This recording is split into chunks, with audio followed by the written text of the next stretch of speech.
Jiro here for Umbra Games with a review of Ori and the Blind Forest, Definitive Edition, played on Xbox One, but also available on PC.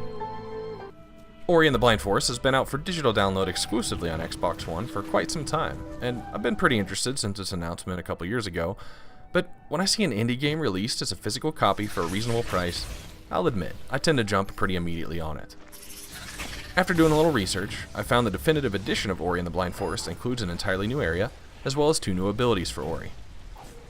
The physical copy includes both versions of the game, the first of which your Xbox One seems to want to immediately spend 20 minutes installing, then just decides to leave the Definitive Edition in your queue. So yeah, keep an eye on it, as it took probably a good 30 minutes or so to finally get the game started, so be prepared. But honestly, it's worth the wait. Ori is a child of the giant tree, upon who the game's opening gets blown away in a storm. Some bad things happen, the surrounding forest turns dark and blighted, or blind as it were, leaving it up to Ori to restore the light by visiting 3 elemental trees. To note, I left a lot of details out, but you know, I'm man enough to admit, I got choked up in the first 10 minutes. Moon Studios did a great job of humanizing the heroes and villains in this tale. Ori starts off fairly weak, but once you obtain the light of the forest that becomes your traveling companion, he can shoot spirit fire to eliminate his enemies. The shots hone on their own when the enemies are in the vicinity of the light, relieving you of aiming duties. Each time an enemy falls, yellow orbs of spirit can be picked up, which accumulate to form ability points. Ori has 3 trees with which to deposit these points, focusing on combat strength and offense, adding to learnable move abilities and exploration power, and providing other utilities, like having the spirit orbs dropped by enemies be attracted to Ori so you don't have to go chasing them.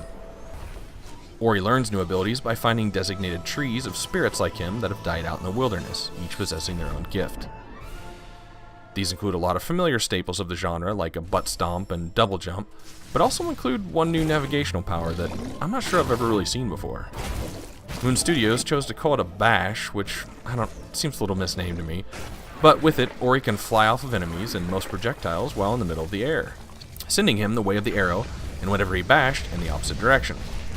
This presents some really fun ways to kill enemies and also provides a new avenue for some crazy platforming. Which leads me to my next point.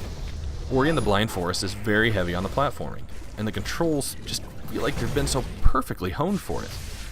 I know there are a lot of indie titles I've probably missed, especially some of these ultra difficult style platformers, but the speed and precision that you get with Ori is absolutely incredible.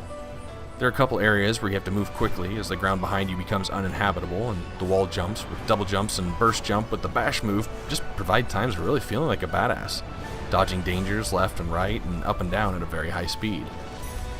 Can't recall a single moment of thinking the game felt cheap, and instead, I always felt in control. I'd almost call some of this Twitch platforming, but there are a couple areas in the quick moving places where I did struggle, just even trying to figure out where to go. The path forward wasn't always obvious, and when you don't have time to stop and look, it can breed a little bit of frustration. The load times are pretty swift though between deaths, and there's no penalty for dying, unless you're playing the Definitive Edition's most difficult mode where you only get 1 life. No thanks. You can create save points at the cost of some energy, as long as you're not in an enemy's path, on unstable ground, or in one of the chase scenes. By using the save method, they've taken a pretty cool non-fourth wall breaking way to save, creating instead a spirit link, where Ori will begin if killed, and also used as the link to spend ability points on his upgrades. There are several green orbs to be found across the map that increase Ori's max life. There are also blue ones that increase his max energy. You can also find ability points hidden throughout the world, and small and large containers of spirit orbs. Each area has a separate counter of how much of the map has been explored and how many secrets you've uncovered. One thing I personally would have liked to have seen a little more of is some true boss fights. There are a couple areas where you're locked in until you defeat some heavier versions of the slugs you see everywhere, but other than that, the times you feel like a fight's coming on, it's one of the intense chase sequences instead. Which, objectively speaking, it's fine, but subjectively, it just kind of feels like maybe there's a missed opportunity there. Not knowing ahead of time what all Ori's powers will be, there were several places I spent more time than I probably should have trying to reach a secret area or collectible before finally just giving up and deciding to come back later. Each area does have a spirit well though to help aid in quick transportation, much like the keyholes in Symphony of the Night, and can also be used to save the game and fill up your life and energy. My final note on Ori is the art. Wow.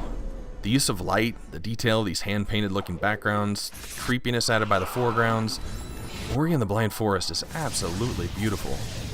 The musical composition set the scene very nicely, and while I don't know that I'll be listening to the included soundtrack by itself in my spare time, it pairs brilliantly with the gameplay. In a sentence, I'd been describing this game as somewhere between the old 2D Metroids and Castlevania Symphony of the Night. The world is open and requires finding the aforementioned abilities to access new areas. You gain experience, as mentioned, to augment abilities, but there aren't any pieces of gear or equipment. I'm a big fan of this style of game and what some people call Metroidvania, although I truly don't like that word.